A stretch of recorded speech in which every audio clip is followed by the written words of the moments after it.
त्याचा मुद्दा आहे महत्वाचा।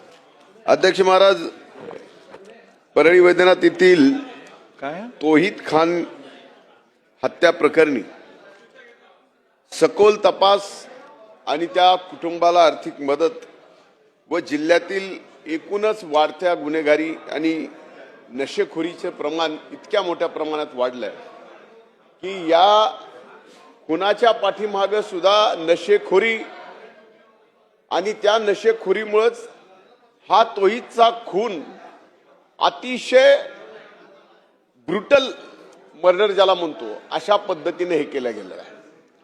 मी पोलिसांचे आभार मानतो की 48 तासात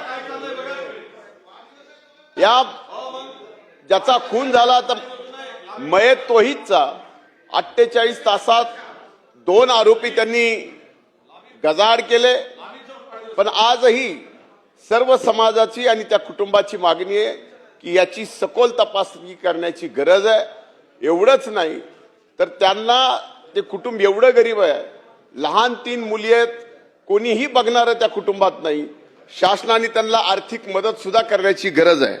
अध्यक्ष महाराज, मी आपल्याला विनंती करतो की खरंच कायदा सुव्यवस्थेवर या सभागृहात चर्चा होतेच, पण आम्हाला सुद्धा एक परवानगी द्यावी की बीड जिल्ह्यातल्या सुद्धा कायदा आणि सुव्यवस्थेवर आज या ठिकाणी बोलण्याची गरज येणार आहे।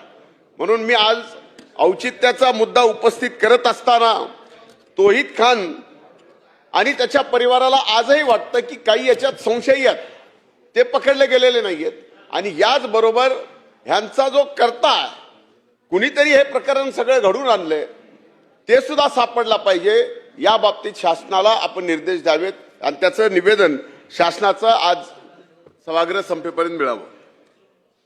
आज दिनांक 1 जुलै 2026 रोजी या सभागृहाचे सन्मान्य सदस्य व माजी मंत्री श्री